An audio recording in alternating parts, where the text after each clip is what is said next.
What if events had unfolded slightly differently in the Ultimate Spider-Man comic book series? What if Ultimate Venom had killed Ultimate Spider-Man? What do you think would have happened? Well, welcome back, my fellow watchers of the multiverse, to a brand new Marvel's What If episode.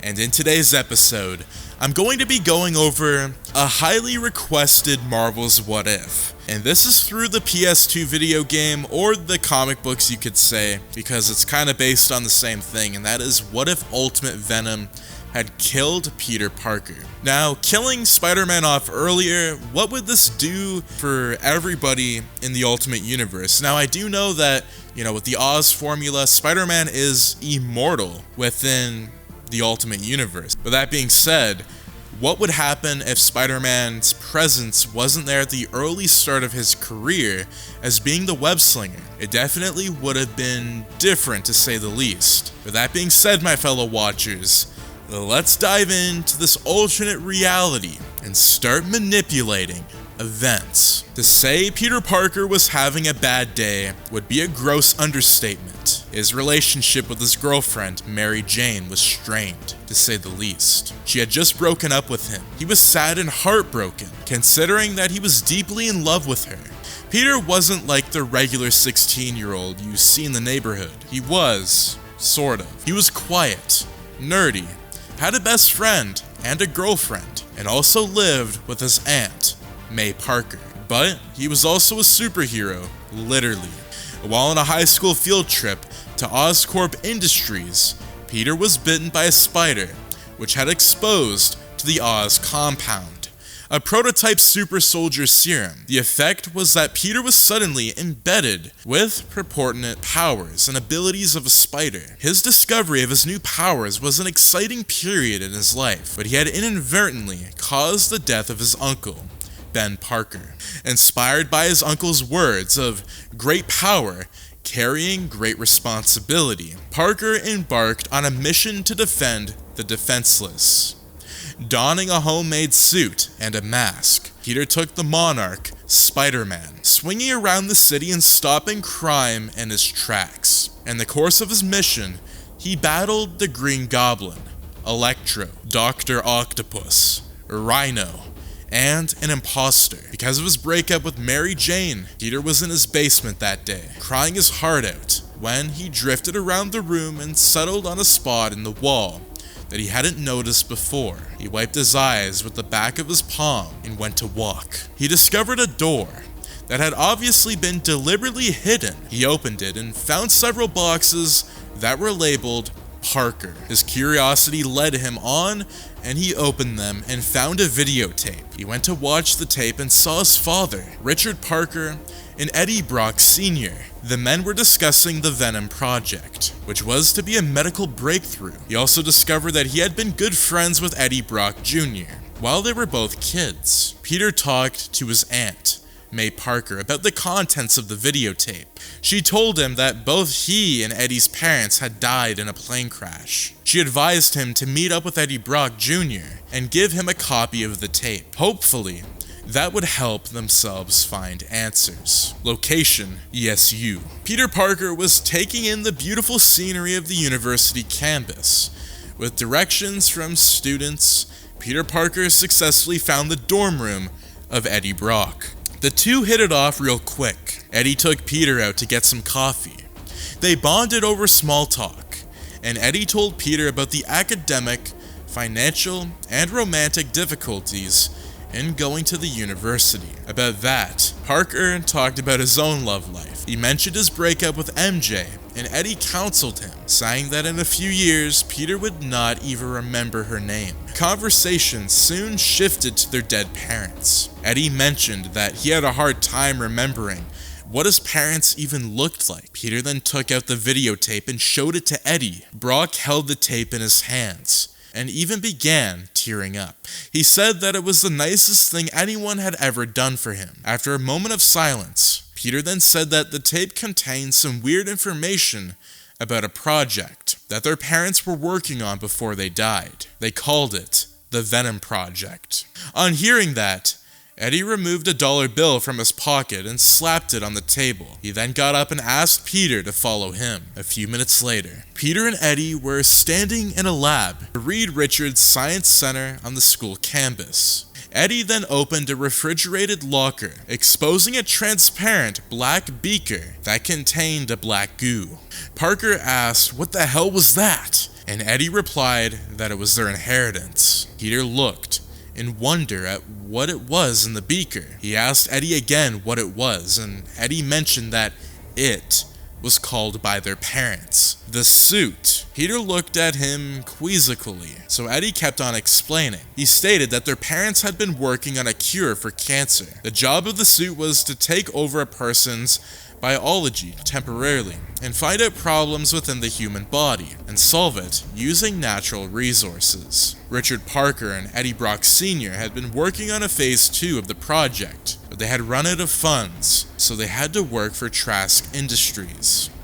When Trask found out that they were working on a cure for cancer, they took all their work. Their fathers later died in a plane crash, hours after meeting a lawyer to sue Trask. Eddie then pointed to the suit and said that was what their parents were developing behind the company's back. Peter, bewildered by the news, asked Eddie how he knew all that before. Eddie then said that he discovered his father's notes a couple of months ago, and his grandfather had retained a sample of the suit, so he had it transported to the university for further observation. Eddie went on to say that his professor, Dr. Connors, thought that it was useless. Parker then asked whose DNA was used to the program, and Eddie replied that it was Richard Parker's DNA. Peter Parker had quite a day of hanging out with Gwen Stacy and Eddie.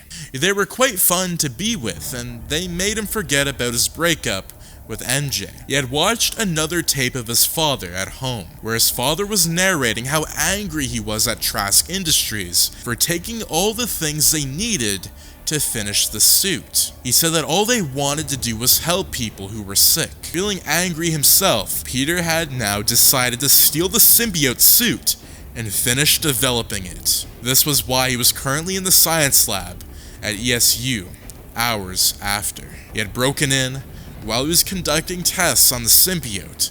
A little part of it dropped on the skin of his hand. It then started spreading and completely enveloped him. In less than a minute, Peter Parker was unconscious. When he came to, he noticed that his body was completely covered in a black version of his Spider-Man suit. Location, New York. Time, 12:40 EST. After receiving the suit, Spider-Man decided to go test it out on the crime-laden streets of New York City. Peter soon saw a famous pop star being kidnapped. He gave the stretch limo a chase and easily defeated the kidnappers and guided the limo to safety. The act earned him praise by the pop star.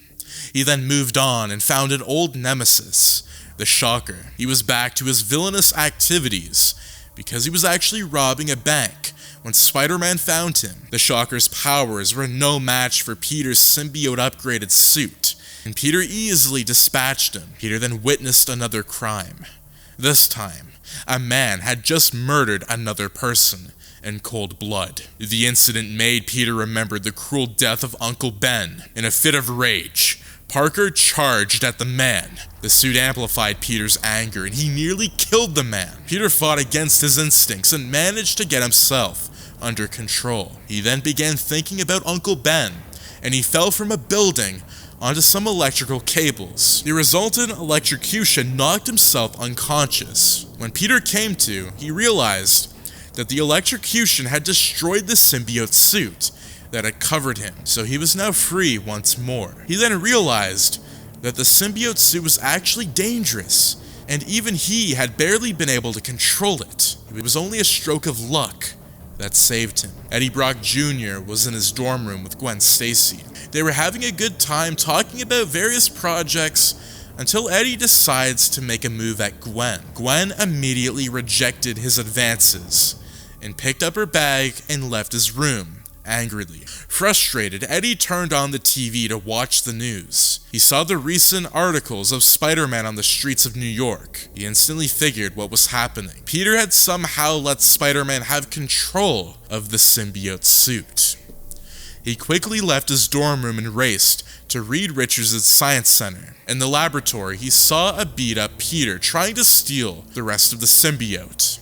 Eddie confronted Peter and asked him to explain what was going on. Peter then launched into an explanation of his life, how he was bit by a spider, and was the guy behind the Spider-Man mask. He told Eddie what had happened to him while the symbiote was attached to him. He said that the symbiote was dangerous and would do more harm than good, and should be destroyed as soon as possible. Eddie noted in a frightened understanding. The two young men then left the lab together. As Peter was leaving the campus, he stopped by a furnace and tossed the black beaker containing the symbiote inside it, destroying it forever. This detour wasn't lost on Eddie. Seeing what Peter had done, Eddie rushed back to the lab and saw the original symbiote was missing, definitely the one that Peter had stolen and destroyed. He then retrieved another sample of the symbiote that he had kept secret from Peter. He dipped his hand into the beaker and let the symbiote bond onto him. Eddie let the symbiote have control of him, and it devoured a janitor. Eddie manhandled to get the symbiote under control, but it was a brief. When confronted by a pair of security guards and transformed into a monster called Venom, Venom went on to devour the guards. Location: Midtown High School, 10 p.m. It was a rainy day in New York City. Things were going pretty normal at school. In fact, things weren't so bad for Peter. He had finally mustered courage to talk to Mary Jane. He apologized for their fight and expressed his desire for them to make amends. MJ wasn't so accommodating. She said that she would no longer continue to put up with this secret lifestyle. She, however, said that they could still be friends, which Peter accepted. As MJ left, Peter's spider sense went off, alerting him to danger close by. He went out of the school and saw Venom there, waiting for him. Upon closer inspection, he realized that the symbiote was attached to Eddie Brock. Venom launched at Peter, attacking him furiously. Peter held back because he was having reservations about hurting his old friend. He tried to convince Eddie that the symbiote was evil, but Eddie wasn't listening. Taking the fight to the rooftops, Peter launches a full-scale aggression against Venom. The fight becomes quite heated, and they move to the streets, destroying property in their wake. Eddie then got hit by some loose electrical wires. With his reaction, it was clear that electricity was a weakness of the Venom symbiote. The fight continued, and the symbiote was trying really hard to consume Peter, but Peter resisted. The cops were arriving at the scene, so Peter managed to push Eddie onto a piece of loose electrical wiring. The result, electrocution, defeated him, so Peter was able to escape the scene. There was a clandestine meeting going on in the basement of Trask Industries. Boulevard Trask stood in the pitch darkness, talking with another person, Silver Sable. He had seen the news coverage of the fight between Venom and Spider-Man. Of course, he had always known who was behind the Spider-Man mask. He was more interested in the symbiote that had taken over Eddie Brock. The symbiote had eluded him years ago. Eddie Brock Sr. had been wise to hide it from him. He thought that the symbiote had been destroyed, but there it was, being used carelessly on the streets of New York City. Boulevard Trask gave Silver Sable clear instructions. He wanted her to find and capture two individuals, Peter Parker and Eddie Brock Jr. They were to be delivered to him alive and unharmed. Her payment would be $10 million for each man. Sable smiled. Although her facial expression was not visible, she accepted the contract and set out to work. It was several months since his electrocution during his fight with Spider-Man, and he was finally getting back out to the public from hiding. He had gone out to do some shopping, and he was now on his way back to campus. He ran into Peter, but Peter had his hand full with fighting Rhino. Eddie had always thought that when he next saw Peter, he would feel hatred for the guy. But he felt something else. He was feeling an intense desire for Peter. He then realized that the symbiote may not have left him completely, and it was fueling his desire for Peter. With the panic caused by the fight, Eddie tried to get away from the scene, but he was suddenly hostile off his feet and carried to an alley. He was fighting back, of course, and he was suddenly peddled with blows landing all over his body. He did not want to get captured by whoever those people were, so he transformed into Venom and fought them off. He didn't know it then, but he had just fought with Silver Sable and her Wild Pack. Peter Parker had been visiting the Metropolitan Museum of Art with his schoolmates when his spider sense went off. He quickly left the rest of his schoolmates and donned his Spider-Man suit. He then went out there, and there was Eddie Brock. Eddie wanted to know why the symbiote wanted Peter so much. Parker replied that he did not know. Soon,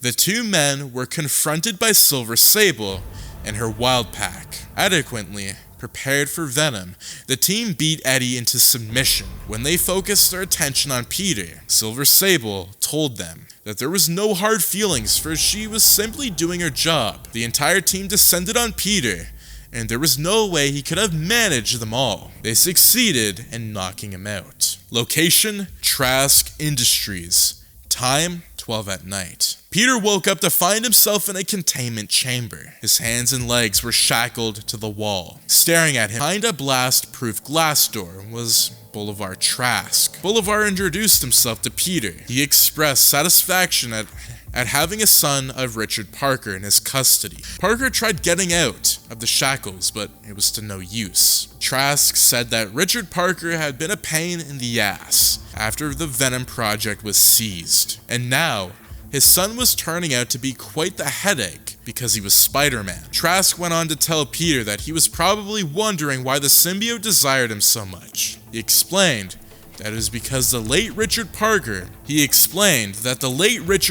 had programmed the symbiote to his DNA, and that DNA had been passed on to his son. Now, Trask laid his plans bare. He was going to reprogram the symbiote and reverse its desire for Peter. He would cause the symbiote to hate Parker. Parker called him a psycho, and Trask replied that this psycho was about to kill him. Meanwhile, several doors down, Eddie was locked in a containment chamber, while several scientists worked on him. Boulevard wasn't kidding at all. The scientists were working to reverse the symbiote's desire for Peter and turn it into hatred. Their goal was to make the symbiote strive to destroy Spider-Man. It had been several hours since the scientists had begun working on Eddie Brock, and they were making significant progress. Suddenly, there was a loud commotion and the lab walls were all thrown in. Several grenades of knockout gas were dropped as the scientists inhaled them and they were knocked out.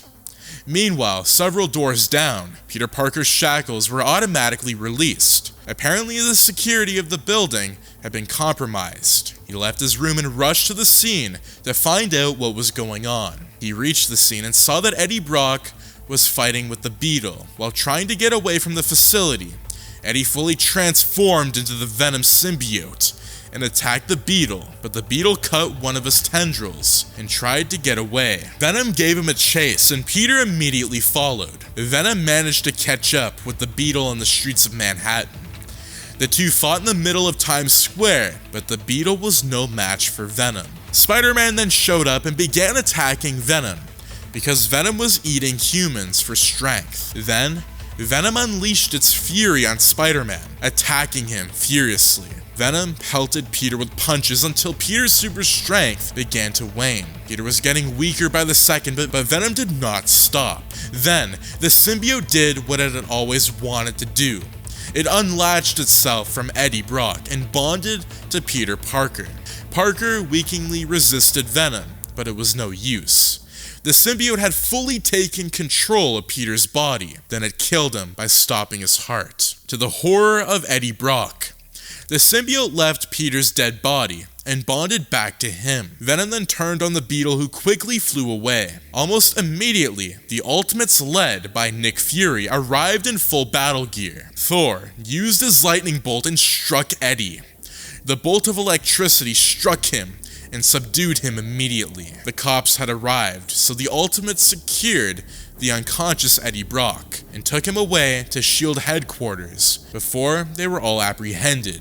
Meanwhile, they left Peter's body there It was a rainy day. The heavens unleashed its water on the earth, casting a fresh gloom on the day. It was the occasion of the funeral of Peter Parker. In attendance were his former schoolmates at Midtown High, the Ultimates, Aunt May, Gwen, and MJ, and several members of the public, as well as the press and Johnny Storm. The mayor of New York City was in attendance. Peter Parker's death had been a widely publicized event. Everyone knew now that he was Spider-Man. He would be remembered as a hero who put his life on the line to protect New York City. Gwen Stacy was inconsolable. She felt sad that Peter was dead. Tears were flowing freely down her face, and she did nothing to stem their flow. When Parker's coffin was lowered into the grave, her sadness changed to anger. Deep anger coursed through her, and she did nothing to stop it. She loathed Eddie Brock for killing Peter. She then walked to Nick Fury and informed him that she wanted to see Eddie Brock. He told her that it wasn't possible. She then said that she wasn't asking, she was just informing him. He then told her that it wasn't a good idea for her to meet Eddie, but she insisted, arguing that Eddie had killed her friend, and she needed an explanation. Fury looked around and stated that he could get her in to see Eddie. She thanked him and walked away. And Stacy was received at the guard Antrim by Nick Fury, and he left her through the building to the cell of Eddie Brock. Eddie's cell was covered by reinforced steel bars. Gwen was surprised that Eddie was exposed to the public. Nick Fury read the surprise on her face and told her that Eddie was harmless. The symbiote had been separated from him, but nonetheless, he still had the symbiotic cells in his bloodstream. Saying, Fury told her that he will be leaving her with Eddie, so he left. When Fury was gone, Gwen confronted Eddie for what he did to Peter. She tried moralizing Eddie, but he was having none of it. She succeeded in ridding him up instead. Eddie began getting angry and Gwen was unrelenting. It appeared she was intentionally trying to get Eddie mad. Eddie then charged at her, but he hit the metal bars instead. He began transforming into the Venom symbiote once more. Then, a little part of the symbiote landed on the bar. Gwen saw it and picked it up. It then began spreading all over her hand, and she let it continue. The symbiote bonded to her. Its color changed from black to red as it covered her body. Gwen had become Carnage, while Eddie was Venom. The symbiote fed on Gwen's anger and caused her to become a very fearsome villain with a murderous rage. Having almost the same powers as Venom, Carnage ripped the cell doors apart and attacked Venom. The intrusion caused several alarms to go off in the building.